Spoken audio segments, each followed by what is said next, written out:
আসসালামু আলাইকুম viewers, easy learning computer চ্যানেলে আপনাদের স্বাগতম। ভিউয়ার্স, আমি প্রতিবারের মতো আজকে নতুন আরো একটি বিষয় নিয়ে আপনাদের সাথে আছি। আজকে আমি ভিউয়ার্স দেখাবো কিভাবে আপনারা একাধিক ছবিকে একটি মাত্র পিডিএফ ফাইলের মধ্যে সেভ করে রাখবেন। তো ভিউয়ার্স, সাধারণত যখন আমরা একাধিক ছবি রাখতে যাই সেক্ষেত্রে কিন্তু আমরা কোনো একটা ফোল্ডার তৈরি করি। তো ভিউয়ার্স, আমরা কোনো ফোল্ডার ছাড়া জাস্ট আমরা মনে করেন যে 5টা 10টা বা 20টা ছবি আমরা জাস্ট একটা মাত্র পিডিএফ ফাইল আকারে সেভ করে রাখবো, যার মধ্যে সবগুলো ছবি কিন্তু থাকবে। তো ভিউয়ার্স, এই কাজটা করছিলাম, যেটা করব আমরা যেই ছবিগুলোকে একসাথে রাখতে যাচ্ছি ওই ছবিগুলো আমরা সিলেক্ট করবো। তো ভিউয়ার্স, সাপোজ মনে করেন আমি এখানে ছবিগুলো সিলেক্ট করব।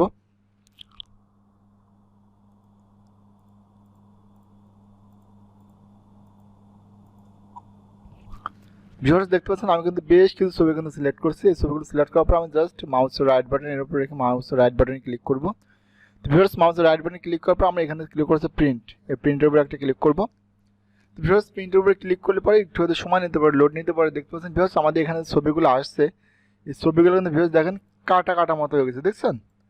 তো ভিউয়ার্স, এই যে ছবিগুলো দেখেন কেটে কেটে গেছে। তো এই ছবিগুলো যদি আমরা চাচ্ছি যে ছবিগুলো কাটা যাবে না, যেরকম আছে সেম ভাবে থাকবে, এই জন্য যেটা আমরা করব, এই দেখেন ফিট পিকচার টু ফ্রেম, এখানে থেকে টিক মার্কটা উঠাই দেন, তাহলে কিন্তু দেখেন পিকচারে কিন্তু আমাদের এখন কিন্তু কোনো কাটা পিকচার কিন্তু ভিউয়ার্স নেই। তো ভিউয়ার্স, এইটাকে আপনি কিভাবে পিডিএফ আকারে সেভ করবেন? তো আপনি জাস্ট এখানে প্রিন্টার এখানে আসবেন। সাধারণত কিন্তু আপনার এরকমভাবে যে কোনো একটা প্রিন্টার নেম বা এরকমভাবে থাকতে পারে। তো ভিউয়ার্স, আপনি যেটা করবেন সেটা হচ্ছে পিডিএফ আকারে সেভ করতে হলে পরে আপনি জাস্ট এখানে আসবেন।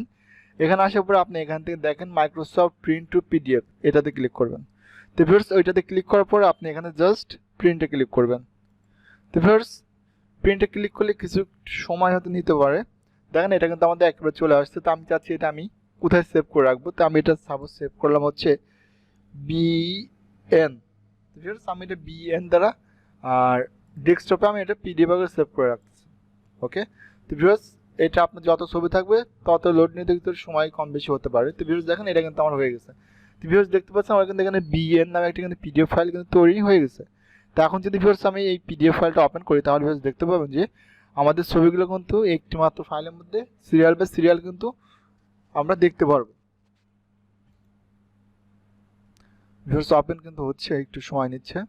ওকে ভিউয়ার্স, দেখেন আমাদের কিন্তু এটা কিন্তু ওপেন হয়ে গেছে। তো ভিউয়ার্স দেখতে পাচ্ছেন আমাদের কিন্তু ছবিগুলো অনেক বড় বড় হয়ে গেছে। দেখেন সবগুলো ছবি কিন্তু ভিউয়ার্স আপনি সিরিয়ালে কিন্তু দেখতে পাচ্ছেন, দেখছেন? ভিউয়ার্স, আশা করি যে বিষয়টা আপনাকে আমি বোঝাতে পেরেছি। তো এরকম ভাবে আপনি যত খুশি তত ছবি কিন্তু আপনি একটি মাত্র পিডিএফ ফাইল আকারে কিন্তু রাখতে পারবেন। তো ভিউয়ার্স, যদি ভিডিওটি আপনার ভালো লাগে থাকে অবশ্যই চ্যানেলটি সাবস্ক্রাইব করে রাখবেন নতুন ভিডিও পেতে চাইলে পরে, আর অবশ্যই একটি লাইক করবেন।